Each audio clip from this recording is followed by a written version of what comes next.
कुछ और रिकॉर्डिंग्स भी हैं आपके पास, कुछ थोड़ा सा डिटेल ना बताएं, कुछ थोड़ा सा बताएंगे क्या बताऊं? कि कौन से लोग हो सकते हैं, एरियाज बता दें। मैं सिटिंग जजेस की रिकॉर्डिंग में और लोग के नाम है और इंस्टीट्यूशंस के लोग, और ये जज साहब जो है ना अरशद मलिक साहब, उन्होंने खुद नहीं, अरशद मलिक ने खुद आपको दी है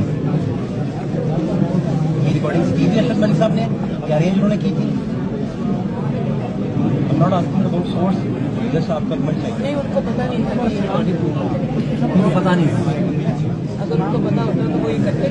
तो वो रिकॉर्डिंग्स कब तक पब्लिक में आएंगी ताकि लोगों को पूरा सच पता लगे कि हुआ क्या। मेरी दुआ है कि उनको इतना, लेकिन उन लोगों को पता है जिन लोगों के बारे में रिकॉर्डिंग्स हैं कि आपके पास रिकॉर्डिंग है। लेकिन जिन्होंने गुनाह किया होता है उनको सबको पता। तो लोग आपसे रब्ता करते हैं कि आप उन्हें माफ कर दें या इस तरह की कोई राब्ते होते हैं। जज अरशद मलिक साहब ने ऐसे ही किया। मैडम ऐसा तो नहीं होगा कि जिन लोगों के पास आपने रिकॉर्डिंग लिखवाई है, रिकॉर्डिंग पब्लिक होने से पहले वो भी गिरफ्तार हो गए, सिर्फ हाथों में रिकॉर्डिंग। इस बात में कितनी सदाकत है कि आप और हमजा साहब इस दफा अड़ गए हैं, अदरवाइज बुजुर्ग जो है वो कभी कभी धीरे करके बाहर चले जाया करते थे, आप दोनों अड़ गए हैं कि नहीं जिस तरह नहीं होगा।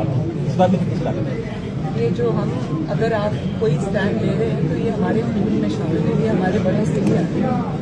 ये ट्रेनिंग ऐसी 13 जुलाई को जब आप वापस आए थे और आगे गिरफ्तारी की थी तो इसमें बात नहीं थी कि 90% रोल आपका डिपार्टमेंट है, इसमें 100% मियां साहब का रोल था और 100% मेरा रोल था।